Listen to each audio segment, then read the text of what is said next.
Hello students, in my previous audio I have explained you about the circuit diagram. Now here in this audio I am going to explain you Ohm's law, the concept of resistance and resistivity. ठीक है, ये सारे concept आपके लिए new हैं. जब आप resistance पढ़ लोगे तो आपको ये जो रेजिस्टर है ये भी समझ में आएगा, वेरिएबल रेजिस्टेंस या रियोस्टैट है ये भी समझ में आएगा. ठीक है, फिर अब हम देखते हैं इसके लिए क्या करेंगे. अच्छा, ये जो यहाँ पे एक्टिविटी दी हुई है ये आपका प्रैक्टिकल भी है जो एनसीईआरटी में 10th क्लास में आपको कराया जाता है. ठीक है, एज़ पर एनसीईआरटी सिलेबस. अब आप देखिए यहाँ पे हम क्या करेंगे. फर्स्ट ऑफ ऑल हमको एक सर्किट सेटअप करना है. इस सर्किट पे डिफरेंट कंपोनेंट्स हैं. अच्छा, ये सर्किट हम समझ लेंगे तो हमको सर्किट डायग्राम्स में और भी कोई कन्फ्यूजन होगा तो वो भी दूर हो जाएगा. अब यहाँ पे आप देखिए, यहाँ पे एक्स और वाई इसके बीच में ये इस तरह से जिगजैग करके आपका एक आर लिखा हुआ है. R is actually resistance, register है. क्या लगा हुआ है? रजिस्टर. अब रजिस्टर क्या है वो मैं आगे समझाऊंगी. ठीक है, अब यहाँ पे एक्स और वाई ये दो पॉइंट हैं और वहाँ पे उनसे लेकर एक डिफरेंट वायर लगाया गया है और वोल्ट मीटर जोड़ा गया है. क्या जोड़ा गया है? Volt meter. ठीक है, अब मैं आपको बताती हूँ कहाँ पे कैसे क्या इन्होंने जोड़ा है. ठीक है, अब यहाँ पे आप देखो ये है वोल्ट मीटर. ठीक है, वोल्ट मीटर. और फिर हम अब आगे जाएंगे. अच्छा, वोल्ट मीटर के दो टर्मिनल है, पॉजिटिव और नेगेटिव. आप देखोगे जो नेगेटिव वाला टर्मिनल है ये एम मीटर जो जुड़ा हुआ है वो कौन से तार से जुड़ा हुआ है या कौन से वायर से जुड़ा हुआ है? जिस पे रजिस्टर ही जुड़ा है, रजिस्टर जुड़ा है ना. रजिस्टर कोई भी डिवाइस हो सकता है, कोई भी कंपोनेंट हो सकता है जो करंट को एक्चुअली फ्लो ऑफ इलेक्ट्रिसिटी को रोक रहा है, वो हम आगे देखेंगे. ठीक है, अब यहाँ पे एमीटर जो है वो सेम, ये जो तार है ये आपका इस सिंगल तार से यहाँ पे एमीटर जुड़ा हुआ है और एमीटर जो है उसमें भी दो टर्मिनल है, एक टर्मिनल पॉजिटिव और एक टर्मिनल नेगेटिव. ठीक है, अब हम इधर साइड देखेंगे तो की जुड़ी हुई, की क्लोज है तो ये स्विच है, ये मैंने आपको बता चुकी हूँ पहले ही. अब हम यहाँ पे देखेंगे ये जो हमारे वी सिंबल बना हुआ है. ठीक है, V plus V minus. Actually यहाँ पे आपको क्या जोड़ना है, हम शुरुआत जब करते हैं इस प्रैक्टिकल एक्टिविटी या इस एक्टिविटी को करने का तो शुरू में हम केवल एक सेल लगाते हैं. ठीक है, सेल की बात कर रही हूँ. फिर हम दो सेल लगाते हैं दूसरा, फिर हम तीसरा, इसी तरह से फिर हम 4 सेल्स लगाते हैं और 4 बार रीडिंग लेते हैं. ठीक है, जब आप 4 सेल्स लगा रहे हो हर एक सेल का एक पोटेंशियल है. पोटेंशियल हम पढ़ चुके हैं, तो भाई आप पोटेंशियल बढ़ा रहे हो ना. ठीक है, तो आप क्या करोगे, इस तरह से ये सर्किट को ऑर्गेनाइज कर लोगे. ठीक है, अब हम इसको देखें ये किस तरह से जुड़ा हुआ है ना. करंट का फ्लो कहाँ से रहता है? फ्रॉम यानी जो करंट का इलेक्ट्रॉन का फ्लो रहता है वो नेगेटिव टू पॉजिटिव रहता है, लेकिन जो करंट का फ्लो रहता है वो कैसे रहता है बेटा? Positive to negative. यहाँ से आ रहा है ये करंट, आपको दिख रहा है, ये इधर जाएगा. ठीक है, फिर ये इधर आएगा, फिर ये इधर जाएगा, इस तरह से. ओके, नाउ आई थिंक ये आपको समझ में आ गया. वोल्ट मीटर पैरेलल में जुड़ा हुआ है. ये वोल्ट मीटर जोड़ा अलग तार से, ये मैं पहले भी बताई हूँ. वोल्ट मीटर जो है वो किस में जुड़ा हुआ है? पैरेलल. लेकिन जो एम मीटर है ये किस में जुड़ा हुआ है बेटा? सीरीज़. किस में जुड़ा हुआ है? सीरीज़. सीरीज़ का मतलब क्या? जिस तार से बाकी जितने कंपोनेंट जुड़े उसी तार से वो एम मीटर जुड़ गया. लेकिन वोल्ट मीटर को ये देख लो आप, ये डिफरेंट तार से जोड़ा है, डिफरेंट तार से जोड़ा गया है, डिफरेंट वायर से जोड़ा गया है. ठीक है, अब लेट्स सी द एक्टिविटी. करना क्या है हमको? ठीक है, मैं एक एक करके पॉइंट रीड करूँगी and I will explain you. मैंने आपको, अच्छा एक चीज़ और बता दें आपको, यहाँ पे ये क्वेश्चन बहुत बार आता है एनसीईआरटी में कि निक्रोम वायर लेना हमको जब हम प्रैक्टिकल करते तो व्हाट इज़ एक्चुअली निक्रोम. तो निक्रोम क्या है? It is an alloy of निकल, chromium, manganese and iron metal. ये बिल्कुल बिल्कुल ध्यान में रखोगे, आपको बहुत इंपॉर्टेंट पॉइंट है कि निक्रोम वायर ही लिया हमने. निक्रोम वायर क्या है? It is an alloy of chromium, manganese, iron metal and nickel. ठीक है, अब यहाँ पे आगे बढ़ते हैं. सेकेंड वन है first use only one cell. ये मैंने बता दिया as a source in the circuit. Note the reading in ammeter I for the current and reading of volt meter for V for the potential difference across the nichrome wire X Y in the circuit. हमको, मैंने आपको बताया, पहले हमने एक cell लगाया, फिर दूसरा लगाया, फिर तीसरा, फिर चौथा. तो इस तरह से 4 बार रीडिंग लेंगे या 4 कॉलम्स खाली पड़े हुए हैं यहाँ पे, तो चारों बार आप पोटेंशियल बढ़ा रहे हो. सपोज़ मैंने पहली बार जो पोटेंशियल लिया मैंने 1.5 लिया. अब दूसरी बार पोटेंशियल कितना हो जाएगा? 1.5 प्लस 1.5 मतलब 3 हो जाएगा. तीसरी बार वो और बढ़ जाएगा, 4.5 हो जाएगा. चौथी बार आप और बढ़ा लो, उसमें एक और बैटरी. मान लो आप, अगर आपने 1.5 वोल्ट का जो सेल लिया है तीसरी बार आप उसको और कर लो तो वो कितना हो जाएगा, 6 हो जाएगा। इस तरह से हम इस करंट पोटेंशियल डिफरेंस की वैल्यू को चेंज करते हैं। अब हम आगे बढ़ते हैं, ठीक है। अब ये इन्होंने पूरी एक्टिविटी दी है, मैंने बता दिया, तो आपको 3 से लेके 4 सेल तक ये एक्टिविटी करनी है, ठीक है। जब आप ये एक्टिविटी करोगे तो आप ये ध्यान दीजिएगा, जस्ट वेट, ठीक है, कि आप यहाँ पे आपका जो वोल्टमीटर है, voltmeter is a device which measure the potential difference and ammeter is the device which measures current. वो क्या मेजर करता है, करंट। जब ये दोनों चीज़ें मेजर हो रही हैं तो आपको दोनों की अलग अलग वैल्यू भी मिलेंगी। तो ये टेबल में मैं बता दे रही हूँ आपको, ठीक है। ये हो गया आपका number of cells used in the circuit 1, फिर current through the nichrome wire. अब यहाँ पे देखोगे करंट की कुछ वैल्यू आएगी, इसी तरह पोटेंशियल की कुछ वैल्यू। पोटेंशियल की वैल्यू तो आपको पता रहेगी, करंट की वैल्यू आप एमीटर से डिनोट कर लोगे, ठीक है। इस तरह से यहाँ सेकंड वैल्यू, फिर थर्ड वैल्यू, फिर इस तरह से फोर्थ वैल्यू, 4 वैल्यू आपने निकाल ली। अब आप वो वैल्यूज़ को लेकर V अपॉन एम निकालोगे। मतलब आपका मोटो क्या है कि आपको एक क्वांटिटी फाइंड करना है, V upon I, not M, V upon I, है ना। अब इस एक्टिविटी में चलो हम वो भी हमने अभी उसको एक असाइड कर दिया। हम क्या करेंगे, जब हमने आई और वी की वैल्यू ले ली है ना, तो हम आई और वी के बीच में एक ग्राफ प्लॉट करते हैं। क्या करते हैं, आई और V. So we will plot a graph between V and I, है ना। हम वी और आई के बीच में ग्राफ प्लॉट कर लेंगे। तो आई जो रहेगा हमको उसको एक्स एक्सिस पे लेना है। कहाँ लेना है, एक्स एक्सिस पे। और वी जो लेना है हमको वाई एक्सिस पे लेना है। अब आई को एक्स एक्सिस पे इसलिए लेते हैं, आपने मैथमेटिक्स में भी पढ़ा होगा, क्योंकि आई जो करंट है वो इंडिपेंडेंट क्वांटिटी है, वो किसी तीसरी क्वांटिटी पे डिपेंड नहीं है, ठीक है। लेकिन पोटेंशियल डिफरेंस जो होता है वो डिपेंडेंट क्वांटिटी, इसलिए हम उसको वाई एक्सिस पे लेते हैं। अब हम वी और आई के बीच में जब ग्राफ प्लॉट कर लेंगे तो हम देखेंगे ये ग्राफ स्ट्रेट लाइन आ रहा है। कैसा आ रहा है, स्ट्रेट लाइन। मैं आपको अभी एक क्वेश्चन बताऊंगी, आप उसका ग्राफ प्लॉट करके देखिएगा कैसा आता है ना, और मुझे शो करिएगा, मुझे बताइएगा कि आपसे वो ग्राफ बना या नहीं बना, ठीक है, या स्ट्रेट लाइन आई या नहीं आई। वो एनसीईआरटी का ही क्वेश्चन है, तो आपको ये जो कंसेप्ट है और क्लियर हो जाएगा। अब जब हमने वी और आई के बीच में ग्राफ प्लॉट किया और हमने देखा it is a straight line, it means जो वी है ना, इज़ एक्चुअली, यहाँ पे आप देखोगे वी, इट मीन्स जो v है वो डायरेक्टली प्रोपोर्शनल I है। क्योंकि आपने पढ़ा है अगर दो क्वांटिटी डायरेक्टली प्रोपोर्शनल होती है, डायरेक्टली मतलब यदि मैं v बढ़ाऊंगी, मैंने वोल्टेज बढ़ाया, मैंने नंबर ऑफ सेल्स बढ़ाए, तो I की वैल्यू ऑटोमेटिकली बढ़ेगी। इसको बोलते हैं डायरेक्टली प्रोपोर्शनल। और ये जो साइन है ये होता है प्रोपोर्शनैलिटी का साइन, ठीक है।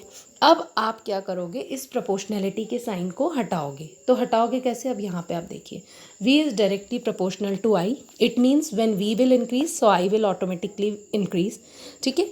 अब when we actually rearrange the equation and replacing that proportionality sign by a constant, तो क्या होता है, तो v upon I is equal to a constant. मतलब ये कांस्टेंट है, हर बार कांस्टेंट वैल्यू आ रही है, तभी तो स्ट्रेट लाइन ग्राफ मिल गया। लेकिन उस कांस्टेंट को नाम क्या दें, तो डेट कांस्टेंट इज आर। वो कांस्टेंट क्या है, आर है। और आर को ही हम बोलते हैं रेजिस्टेंस। क्या बोलते हैं, रेजिस्टेंस। आप फिर इस इक्वेशन को रीअरेंज कर दोगे तो आपको क्या इक्वेशन मिलेगी, v is equal to I R. क्या मिलेगी, v is equal to I R, ठीक है। अब ये जो R है, ये R को बोलते हैं हम रेजिस्टेंस। क्या बोलते हैं, रेजिस्टेंस। देखिए मैं यहाँ पे आपको अंडरलाइन करके बता रही हूँ, R for a given metallic wire at a given temperature is called as resistance. क्या बोलेंगे बेटा हम इसको, रेजिस्टेंस बोलेंगे। What do we call it as, resistance, ठीक है। यहाँ मैंने अंडरलाइन करके बताया आपको, ठीक है, हाईलाइट करके बताया। अभी मैं इसको और अच्छे से पूरा अंडरलाइन कर दे रही हूँ तो आपको कंसेप्ट समझ में आएगा। अब रेजिस्टेंस है क्या, रेजिस्टेंस क्या है, it is the property of a conductor which resist the flow of charge, ठीक है। ये वो प्रॉपर्टी है किसी भी कंडक्टर की जिसके कारण चार्ज को फ्लो होने में कुछ रुकावट, ऑब्स्टेकल फील होता है। चार्ज आगे तो बढ़ेगा लेकिन ये वो ऑब्स्टेकल इस रेजिस्टर के कारण ऑब्स्टेकल होता है, ठीक है। और ये जो रेजिस्टर्स होते हैं, कोई भी कंपोनेंट हो सकता है जो हमारे इलेक्ट्रिक सर्किट में जुड़ा हुआ, ठीक है। ऐसा नहीं कि कोई एक रेजिस्टर ही मिलता है या रेजिस्टर नाम की चीज़ मिलती है। हाँ, जब हम प्रैक्टिकली देखते हैं, हम लैब में देखते हैं तो हमको डिफरेंट मेजरमेंट के रेजिस्टर्स मिलते हैं, ठीक है। अब हम देखेंगे SI unit of resistance is ohm. इसकी जो SI यूनिट है वो क्या है, ओम है, OHM। इसको ग्रीक लेटर से डिनोट करते हैं, ये ग्रीक लेटर कहलाता ओमेगा। क्या कहलाता है, ओमेगा, जिसको इन्होंने इस तरह से रिप्रेजेंट किया। हम इसको क्या बोलते बेटा, पढ़ते जब हैं तो आप इसको ओमेगा बोलोगे, ठीक है। अब अकॉर्डिंग टू ओम्स लॉ हमने पढ़ा V is equal to IR या R is equal to V upon I. तो रेजिस्टेंस की आप यूनिट तो आपको पता चल गई, लेकिन अगर आप उसकी SI यूनिट यानी उस ओम को खोलोगे तो वो क्या है, actually 1 ohm is equal to, यहाँ पे आप देखो 1 ohm is equal to 1 volt upon 1 ampere, because R is equal to V upon I. तो V की यूनिट क्या हो गई आपकी, वोल्ट हो गई, और I की यूनिट क्या हो गई आपकी, एम्पियर हो गई। Okay, now let's see further. अब यहाँ पे हम देखेंगे कि एक पॉइंट मैं बताना भूल गई आपको, जो रेजिस्टेंस है वो टेम्परेचर पे डिपेंड करता है। किसी भी वायर का रेजिस्टेंस ले लो या किसी भी कंपोनेंट का रेजिस्टेंस जो इलेक्ट्रिक सर्किट में जुड़ा हुआ है, वो किस पे डिपेंड करता है, टेम्परेचर पे डिपेंड होता है। ध्यान रखेंगे आप, ठीक है। लेकिन और भी 2 फैक्टर्स है जिस पे वो डिपेंड होता है, वो हम आगे पढ़ेंगे। अब हम देखेंगे कि ये लास्ट पैराग्राफ में पढ़ रही हूँ। It is obvious from equation 12.7 that the current through a resistor is inversely proportional to its resistance। ये भी मैंने बता दिया, ठीक है। मतलब अगर कोई रेजिस्टर है, अगर उसमें से करंट ज़्यादा फ्लो हो रहा है तो उसका रेजिस्टेंस कम है, मतलब वो कम से कम ऑब्स्टेकल दे रहा है चार्ज को फ्लो होने के लिए, है ना। जैसे लकड़ी है, लकड़ी का रेजिस्टेंस बहुत ज़्यादा, सूखी लकड़ी की बात कर रहे हैं, इसलिए उससे करंट नहीं फ्लो होता है। रबड़ से करंट नहीं फ्लो होता है। ये सब किस कैटेगरी में जाते हैं, नॉन कंडक्टर। क्यों आते हैं, क्योंकि इनका रेजिस्टेंस बहुत ज़्यादा है और इसलिए इनमें से करंट पास नहीं हो पाता, करंट का फ्लो ही नहीं हो पाता। लेकिन रेजिस्टेंस को हम आगे एक और कंसेप्ट से जोड़ेंगे, रेजिस्टिविटी। ये तो मैं सिर्फ आपके समझने के लिए बता रही हूँ, ठीक है। आगे चल के यही कंसेप्ट रेजिस्टिविटी में कन्वर्ट होगा।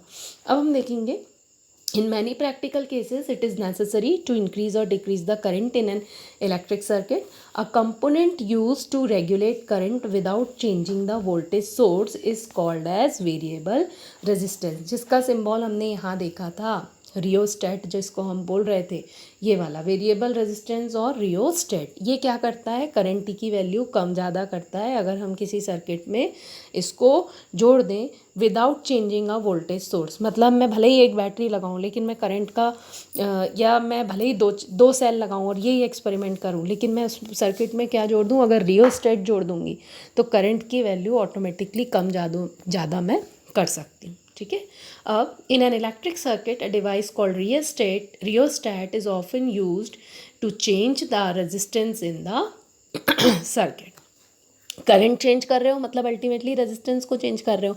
करंट ज़्यादा है तो रेजिस्टेंस कम है, और रेजिस्टेंस ज़्यादा है तो करंट कम है, क्योंकि वो दोनों क्वांटिटी एक दूसरे के इन्वर्सली प्रोपोर्शनल है, ठीक है। So this is all about the resistance. अच्छा, एक चीज़ और, अगर हम किसी का रेजिस्टेंस डबल कर दें, है ना, तो करंट की वैल्यू क्या हो जाएगी, हाफ, क्योंकि दोनों कैसे हैं, एक दूसरे के इन्वर्सली प्रोपोर्शनल हैं, ठीक है। अब हम एक्टिविटी 12.2 को देखेंगे, ठीक है। यहाँ पे हमने निक्रोम वायर लिया, एक टॉर्च बल्ब लिया, एक 10 वॉट का बल्ब लिया, एमीटर ले लिया जिसकी रेंज है 0 से 5 एम्पियर, मतलब इतना करंट वो मेजर करता है, मिनिमम 0 और maximum 5। A plug key and some connecting wires. Setup the circuit, हमने सर्किट सेटअप किया by connecting 4 dry cells of 1.5 volt each in series with ammeter, leaving a gap XY in the circuit as shown in the figure 12.4। अब इसमें ये जो हमने gap छोड़ा ना XY, हम इसमें एक बार निक्रोम वायर लगा के देखेंगे, इसी गैप में एक बार हम 10 वॉट का बल्ब देखेंगे, इसी गैप में एक बार हम टॉर्च बल्ब लगा के देखेंगे। मतलब ये तीनों ही क्या कहलाएंगे बेटा, ये तीनों ही रेजिस्टर्स कहलाएंगे, जो हम अलग अलग कैपेसिटी के रेजिस्टर जोड़ रहे हैं। निक्रोम वायर का करंट को फ्लो कराने की टेंडेंसी अलग है, इस 10 वोल्ट के बल्ब की अलग होगी, टॉर्च बल्ब की अलग होगी, क्योंकि सबकी कैपेसिटी अलग है। तो ये रेजिस्टर्स ही कहलाएंगे, लेकिन they are having different values, ठीक है। मतलब उनकी जो रेजिस्टेंस की वैल्यू होगी, रेजिस्टर्स है लेकिन रेजिस्टेंस की वैल्यू क्या होगी, डिफरेंट होगी। अब आया रजिस्टर, कोई भी कंपोनेंट हो जो इलेक्ट्रिक सर्किट में जुड़ा हुआ रहता है और जो करंट के फ्लो को ऑब्स्ट्रक्ट करता है, रोकता है, उसको हम बोलते हैं रजिस्टर, ठीक है। अब आगे बढ़ते हैं।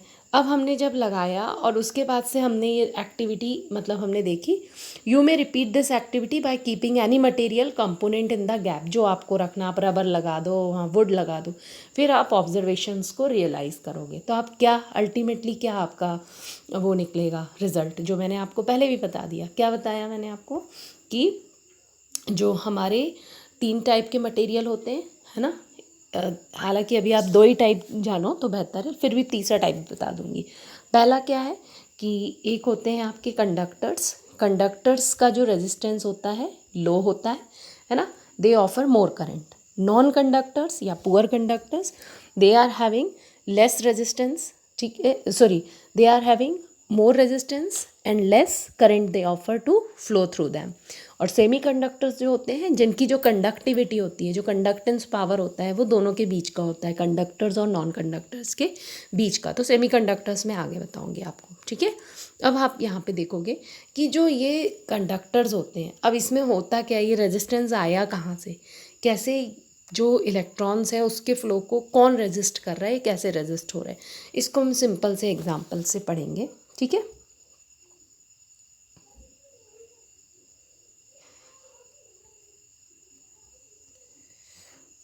देखिए, जैसे कि ये हमारा आपने पढ़ा है, ये न्यूक्लियस हो गया और ये इलेक्ट्रॉन्स हैं किसी भी एटम्स के। तो इलेक्ट्रॉन्स तो लगातार घूम रहे हैं।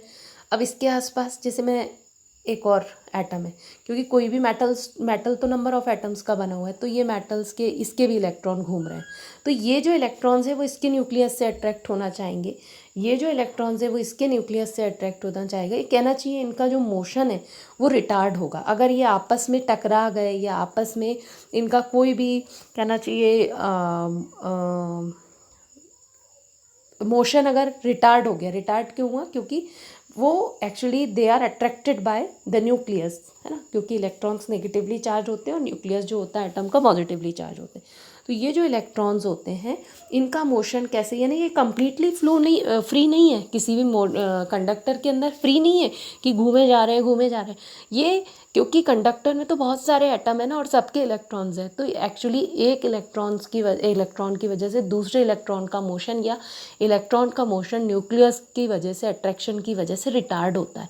और इसीलिए इलेक्ट्रॉन्स का फ्लो या तो ज़्यादा होगा किसी कंडक्टर में या तो कम होगा, ठीक है। जिनमें बहुत अच्छा फ्लो होगा इलेक्ट्रॉन्स का वो कहलाएंगे गुड कंडक्टर्स, और जिनमें बहुत बुरा फ्लो होगा इलेक्ट्रॉन्स का वो कहलाएंगे पुअर कंडक्टर, ठीक है। इस तरह से अगर हम इसको मतलब देखें, एटॉमिक मॉडल वाइज देखें, तो हम देखेंगे कि जो रेजिस्टेंस है actually it is the property which retards the motion of electrons, और जिसके कारण इलेक्ट्रॉन्स जो रहते हैं वो फ्लो नहीं कर पाते किसी भी मटेरियल से, और मटेरियल या तो कंडक्टर हो जाता है या तो नॉन कंडक्टर होता है। It depends on the resistance only, ठीक है। तो नॉन कंडक्टर्स को हम इंसुलेटर भी बोलते हैं। तो इस तरह से ये जो रेजिस्टेंस का कंसेप्ट है वो हमारी कंडक्टिविटी ऑफ मटेरियल या मटेरियल के कंडक्टिविटी को अफेक्ट करता है, ठीक है, done.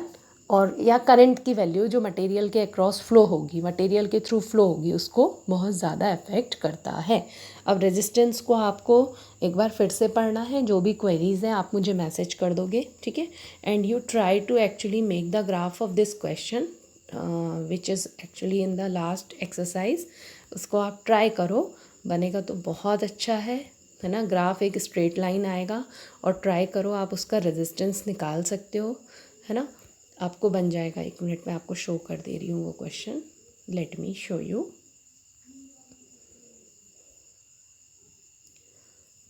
Just wait, it is given in the last actually the question number, let me tell you, है ना, क्वेश्चन नंबर 7। ये जो क्वेश्चन नंबर 7 है बेटा, इसको आप सॉल्व करिए, इसका ग्राफ बनाइए और इसमें आप रेजिस्टेंस की वैल्यू निकाल के बताइए। रेजिस्टेंस आप कैसे निकालोगे, V/I, इस फॉर्मूले से। डेफिनेटली आपको आया है, नहीं आया तो आप बार बार ये ऑडियो सुनिए, ठीक है, उसको अच्छे से पढ़िए कंसेप्ट को। Definitely you will get the full concept. Thank you.